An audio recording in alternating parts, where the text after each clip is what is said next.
इस वक्त अगर आप देखें तो आप हुकूमत का हिस्सा रहे, पीडीएम से अलग हुए, लेकिन उसके बावजूद मुस्लिम लीग नून के अहम फैसलों की आपने हिमायत की और मुश्किल फैसलों को सपोर्ट भी किया। लेकिन इस वक्त आप बताएंगे कि क्या वजूहात हैं कि अब मुस्लिम लीग नून खुल के आपके ऊपर तनकीद कर रही है और किसी हद तक पीपल्स पार्टी भी तनकीद कर रही है? देखें, केयरटेकर गवर्नमेंट तो नहीं थी, वो एक इंटरिम गवर्नमेंट थी 14 महीने की, 16 महीने की। जो मुल्क के हालात थे,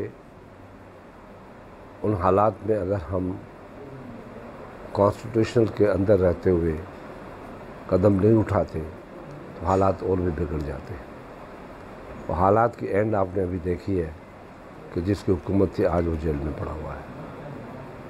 उसको जेल में हमने नहीं डाला, वो जेल में पड़ा है जब उसके कारकुनों ने उसके कहने पे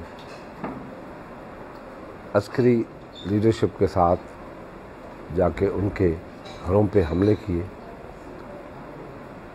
और जीएचक्यू पे हमले किए, तो नेचुरली एक्शन तो होना है, तो वो आज जेल में पड़ा हुआ है।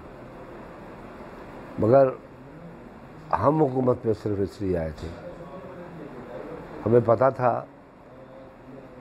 कि डॉलर जो है, जो महंगाई है वो आसमान पे जा रही है और वो डिप लगा रहा है।